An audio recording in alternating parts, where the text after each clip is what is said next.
अभी हम लोग स्टार्ट करने जा रहे हैं क्लास 10th का मैथ, जिसमें क्वाड्रेटिक इक्वेशन को हम लोग पढ़ेंगे। ठीक है, क्वाड्रेटिक इक्वेशन।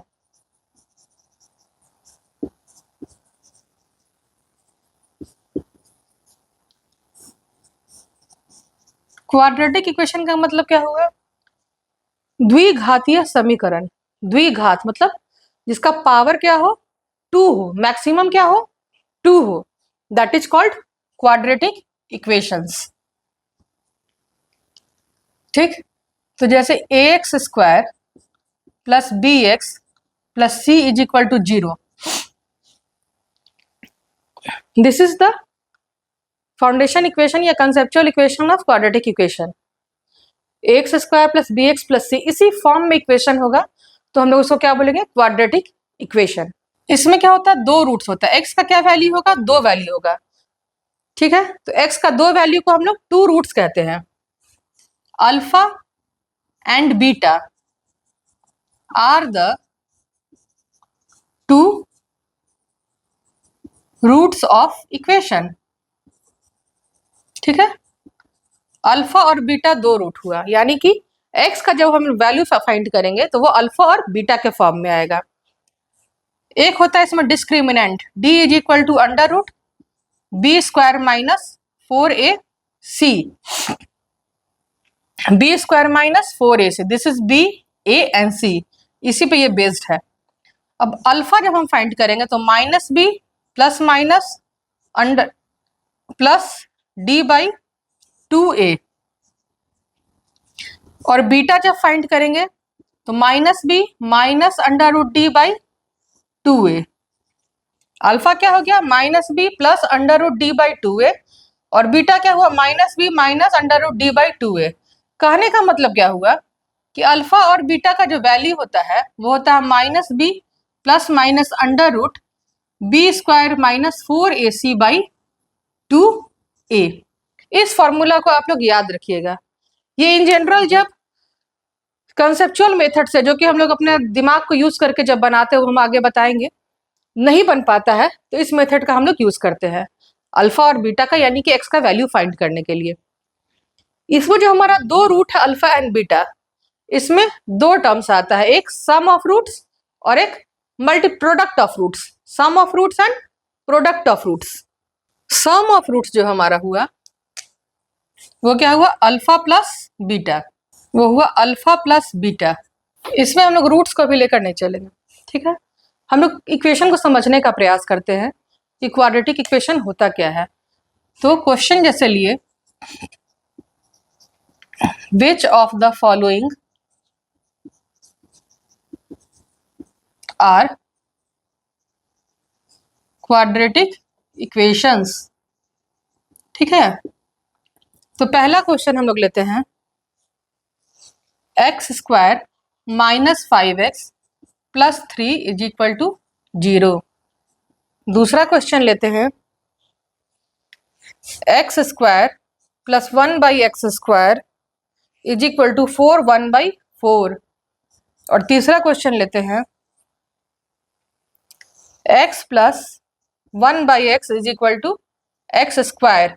ठीक, 3 इक्वेशन हम लोग लिए हैं। अब 3 इक्वेशन में बताना क्या है कि कौन सा जो है वो क्वाड्रेटिक इक्वेशन है, यानी कि जिसका जो पावर है वो मैक्सिमम 2 है, 2 से ज्यादा नहीं है। तो वो इस इक्वेशन में दिख रहा है ना, पहले इक्वेशन में कि 2 है, 1 है, फिर 0 है।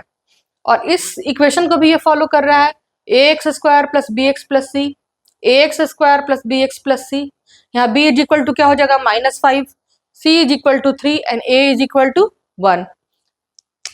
That's why it is our quadratic equation.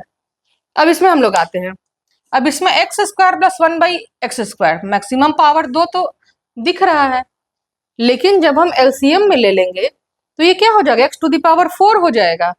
तो मैक्सिमम पावर 4 हो गया, फिर यहाँ जाएगा पावर 2, और 1 का कोई हिसाब ही किताब नहीं है, मतलब this is not our quadratic equation. अब यहाँ तो हमारा दिख रहा है मैक्सिमम पावर 2 दिख रहा है ना, लेकिन जब यहाँ एलसीएम लेंगे तो X square plus 1 divided by x. अब एक्स जब इधर क्रॉस मल्टीप्लीकेशन के लिए जाएगा तो वो क्या हो जाएगा, एक्स क्यूब हो जाएगा। सॉल्व करके इसको दिखाते हैं। x plus 1/x is equal to x square, तो X square plus 1 is equal to x square into X, that means X square plus 1 is equal to X cube. जब X cube आ गया तो ये क्या क्वाड्रेटिक होगा? Maximum power 2 चाहिए, तो ये भी हमारा क्वाड्रेटिक नहीं होगा। तो हमें समझ में आया कि क्वाड्रेटिक कौन सा होगा, कौन सा नहीं होगा। एक चीज और, इसमें यदि रूट आ जाए, जैसे एक्स स्क्वायर है और उसके बाद हम लिखे यहाँ पे -5√x, तो जब रूट के फॉर्म में आ जाए, क्यूबिक रूट के फॉर्म में आ जाए, तो भी वो क्वाड्रेटिक नहीं होगा, क्योंकि इस स्टेप को, इस पैटर्न को फॉलो करना होता है। इस पैटर्न को जो इक्वेशन फॉलो करेगा वही हमारा क्या होगा, क्वाड्रेटिक इक्वेशन होगा। ठीक, तो क्वाड्रेटिक इक्वेशन होगा कैसे, ये चीज हमें समझ में आया कि कोई भी क्वेश्चन कुछ दिया रहे, 5-6 ऑब्जेक्टिव्स में ये क्वेश्चन आता है कि 4 ऑप्शन दे दिया कि इसमें कौन सा क्वाड्रेटिक इक्वेशन है, बताइए विच of the following equation is quadratic. तो उसको हम लोग आसानी से रिकॉग्नाइज कर सकते हैं कि कौन सा इक्वेशन क्वाड्रेटिक है। अब नेक्स्ट टाइप में हम लोग चलें। क्वेश्चन लिख रहा है, check whether the following are quadratic equation. मतलब इसमें कौन सा क्वाड्रेटिक इक्वेशन, ये क्वाड्रेटिक इक्वेशन है या नहीं है, उसको चेक करना है, मतलब कि मल्टीप्लाई करके उसको सॉल्व करके चेक करना है। तो एक क्वेश्चन हम लोग इसमें देखते हैं पहले। 2x - 1 into x - 3 is equal to x + 4 into x - 2। अब इसको क्या करना पड़ेगा, हमको सॉल्व करना पड़ेगा। तो पहले मल्टीप्लाई करेंगे सॉल्व करने के लिए। ये मल्टीप्लाई करने आता होगा आप लोग को, क्या जगह 2x स्क्वायर -3 2 जा 6x, फिर -x और minus plus 3 is equal to x square -2x plus 4x -8। तो 2x स्क्वायर -6x -x क्या हो गया, -7x plus 3 is equal to x square plus 2x -8। ठीक, अब इसमें कहाँ प्रॉब्लम आ रहा है, अब हम जितना भी ये टर्म है ना उसको एक साइड में कर देते हैं सारा। 2x square -7x plus 8 -x square -2x plus 8 is equal to 0। क्या होता है, साइड चेंज साइन चेंज, ये फॉर्मूला याद रखिएगा आप लोग, साइड चेंज साइन चेंज। इसका हम साइड चेंज कर रहे हैं ना, इस साइड से इस साइड कर रहे हैं, तो इसका साइन चेंज हो जाएगा। एक्स स्क्वायर से क्या हो गया, -x स्क्वायर, प्लस 2x से क्या हो गया, -2x, -8 से क्या हो गया, +8। अब इसको हम लोग सॉल्व करेंगे। 2x स्क्वायर -x स्क्वायर क्या हो गया, x स्क्वायर, -7x -2x क्या हो गया, -9x। अब 8 और 8 क्या हो गया हमारा, 16। तो हो गया ये क्वाड्रेटिक के फॉर्म में। ये x square -9x plus 16 is equal to 0, this is in the form of quadratic equation. तो इसको हम लोग इस तरीके से सॉल्व करके क्वाड्रेटिक के फॉर्म में लाएंगे। तो ऐसा कोई भी क्वेश्चन आपको दिया रहा है, पहले आप उसको सॉल्व कीजिए। सॉल्व करने में प्रॉब्लम होगा तो कमेंट पर डाल दीजिए किस क्वेश्चन में प्रॉब्लम हो रहा है, उसको सॉल्व करके क्लास में बता दिया जाएगा या वीडियो में बता दिया जाएगा, जैसा आप चाहें। ठीक है, तो हम लोग क्या देखें, 2 टाइप हम लोग सीख गए कि क्वाड्रेटिक इक्वेशन है या नहीं, और चेक करना। चेक कैसे करेंगे कि क्वाड्रेटिक इक्वेशन है या नहीं, तो उसको चेक कर लिए। एक क्वेश्चन बता रहे हैं, ठीक है, अब बाकी आप लोग उसको बनाइएगा। For the quadratic equation this so that x is equal to 3 is its solution. अब एक इक्वेशन दिया हुआ, देखिए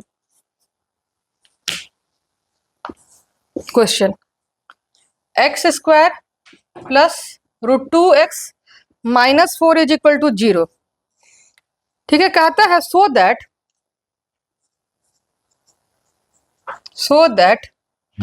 √2 and -2√2 are the roots of the equation। ठीक है, कह रहा है रूट्स है ये इक्वेशन का √2 और -2√2। तो कहने का मतलब क्या हुआ कि 2 और -2√2 जो है वो इक्वेशन को सेटिस्फाई करता है, यानी कि वो x का वैल्यू है। ठीक है, तो फर्स्ट टाइम में हम लोग क्या करेंगे, put x is equal to √2 in this equation. ठीक, तो √2 का स्क्वायर LHS लेते हैं, LHS इज इक्वल टू √2 का square plus √2 into √2 -4 is equal to 0। √2 का स्क्वायर क्या हो गया 2, √2 इंटू √2 2, -4 इज इक्वल टू 0। तो 2 + 2 -4 इज इक्वल टू 0। ये 0 नहीं लेंगे, ये 0 हो गया। इज इक्वल टू क्या हो गया RHS, RHS में क्या हमारा 0, ये हो गया LHS और ये हो गया RHS। तो LHS बराबर RHS हो गया, LHS is equal to RHS। That means equation को ये सेटिस्फाई कर रहा है। हम लोग लिख देंगे therefore √2 is the root of equation. ठीक है, उसी तरीके से हम लोग पुट करेंगे क्या, -2√2, -2√2 पुट करना है, पुट -2√2, तो -2√2 का स्क्वायर प्लस √2 इंटू -2√2 -4। ठीक, तो √2 का स्क्वायर तो 2 और 2 का स्क्वायर 4, ये माइनस खत्म हो जाएगा, तो 4 2 जा 8 प्लस ये क्या हो गया हमारा √2 2 और ये -2, यानी कि 2 2 जा 4, ये हो गया हमारा -4 और ये हमारा हो गया -4, यानी कि 8 - 8 is equal to 0 is equal to RHS और ये हमारा क्या था LHS। RHS is equal to LHS हो गया, ये LHS is equal to RHS। तो -2√2 is the root of equation. ठीक, तो ये भी क्वेश्चन हम लोग को सॉल्व करना आ गया। इसको आप लोग बार बार देखिएगा तो अच्छे से समझ में आ जाएगा। यहाँ तो हम एक ही बार बता रहे हैं, लेकिन आप लोग के पास ऑप्शन है कि वीडियो को रिपीट भी कर सकते हैं। एक क्वेश्चन और देखें, एक दो बता देते हैं, फिर नेक्स्ट क्लास में करेंगे हम लोग इसको, क्योंकि ये चैप्टर लंबा है, इसमें बहुत सारा बनाते बनाते क्वेश्चन में प्रॉब्लम आएगा, और जो प्रॉब्लम आएगा वो आप लोग को क्लास में बता दिया जाएगा। जैसे एक क्वेश्चन है 2x - 3 into x + 5 is equal to 0। इसको क्या करना, सॉल्व करना है। सॉल्व करने का मतलब क्या हुआ, x का वैल्यू फाइंड करना है। तो 2x - 3 इज इक्वल टू 0, तो 2x इज इक्वल टू 3, तो x इज इक्वल टू 3/2, ये एक आंसर हो गया। अब x + 5 इज इक्वल टू 0, तो x इज इक्वल टू क्या हो गया -5, ये हमारा आंसर हो गया। दो रूट निकल गया, दो रूट निकल गया, यानी कि इक्वेशन सॉल्व हो गया। अब एक और क्वेश्चन लेंगे, 5x² - 8x is equal to 0, इसको भी सॉल्व करना है। इसमें पहले क्या करेंगे, हम x को कॉमन ले लेंगे, क्या हो गया 5x - 8 इज इक्वल टू 0। ठीक है, तो पहला तो आ गया हमारा x बराबर 0, एक इक्वेशन को सॉल्व किए तो 5x - 8 इज इक्वल टू 0, तो 5x इज इक्वल टू 8, तो x इज इक्वल टू 8/5, यानी कि दो आंसर आ गया, दो रूट आ गया हमारा, x is equal to 0 and x is equal to 8/5। ठीक, तो एक ये भी क्वेश्चन सॉल्व हो गया। ये सब अभी हमारा क्या है, आसान आसान क्वेश्चन है, जो कि हम लोग इजी वे में सॉल्व कर ले रहे हैं। क्वेश्चन क्या है, 6x² - x - 2 is equal to 0। ठीक, 6x² - x - 2 is equal to 0। हमें करना क्या है, इसको चीज को ध्यान से देखिएगा, इसमें थोड़ा सा माइंड क्लियर होना चाहिए और अच्छे से समझ में आना चाहिए, तब आगे बनेगा। इन दोनों को ना मल्टीप्लाई करते हैं मन में, क्या हो जाएगा, ये हमारा 12x², 6 2 जा 12, और ये जो बीच का हमारा -x है वो भी 12x² क्या हुआ, ये -12x² हुआ, क्योंकि ये हमारा यहाँ पे प्लस है, यहाँ पे माइनस है, तो -12x²। अब यहाँ पे हमारा -x है, तो -x को इस तरीके से हमें मतलब क्या करना, तोड़ना है, ये मल्टीप्लाई करके -12x² दे और सॉल्व होने के बाद वो -x ही रह जाए, तो -4x + 3x किया जाए तो ये क्या हो जाएगा, -x आएगा, आएगा। और मल्टीप्लाई किया जाए तो ये -12x² आएगा। ठीक, यही हमको दिमाग लगाना है कि इसको और इसको, यानी कि फर्स्ट टर्म और लास्ट टर्म को मल्टीप्लाई करने पे जो भी वैल्यू आता है वो मिडिल टर्म को फैक्टराइज करने के बाद मल्टीप्लाई करेंगे तो वही वैल्यू आएगा। तो मिडिल टर्म को फैक्टराइज करने में ही सारा खेल है। तो अब हम लोग इसको क्या करेंगे, सॉल्व करेंगे। तो 6x² -4x + 3x, क्यों किया ये -4x + 3x, क्योंकि -4x + 3x क्या होगा, -x होगा। 4x - 3x क्या कर देंगे तो होगा x हो जाएगा। तो x नहीं, हमको क्या चाहिए, -x चाहिए।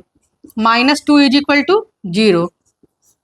अब इसको और इसको दो अलग अलग टर्म मानते हैं, तो इसमें से कॉमन क्या होगा हमारा, 2x, यहाँ क्या बचा 3x - 2, और यहाँ पे क्या है हमारा प्लस 3x - 2 = 0।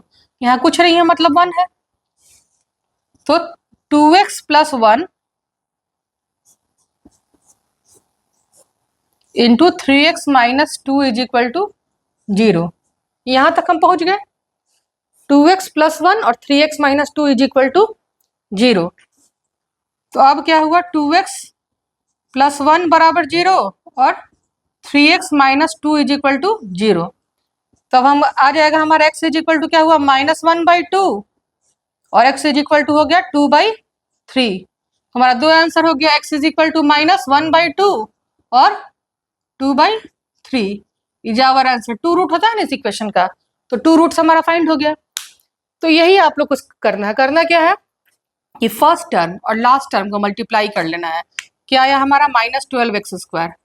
और मिडिल टर्म को इस तरीके से फैक्टराइज करना है कि वो मल्टीप्लाई करने पे -12x² हो और सॉल्व करने पे -x आ जाए। तो हम लोग -4x + 3x किए। इसमें यही दिमाग लगाना है कि इसको कैसे करें। ये दिमाग लग गया, क्वेश्चन सॉल्व हो गया। और इसमें क्या, ये कैसे सॉल्व होगा, प्रैक्टिस पे होगा। जहां 10 से 20 क्वेश्चन बनाइएगा, प्रैक्टिस हो जाएगा, प्रैक्टिस होने के बाद वो सॉल्व हो जाएगा। तो ये हो जाएगा सॉल्व करने पर -x और मल्टीप्लाई करने पर -12x²।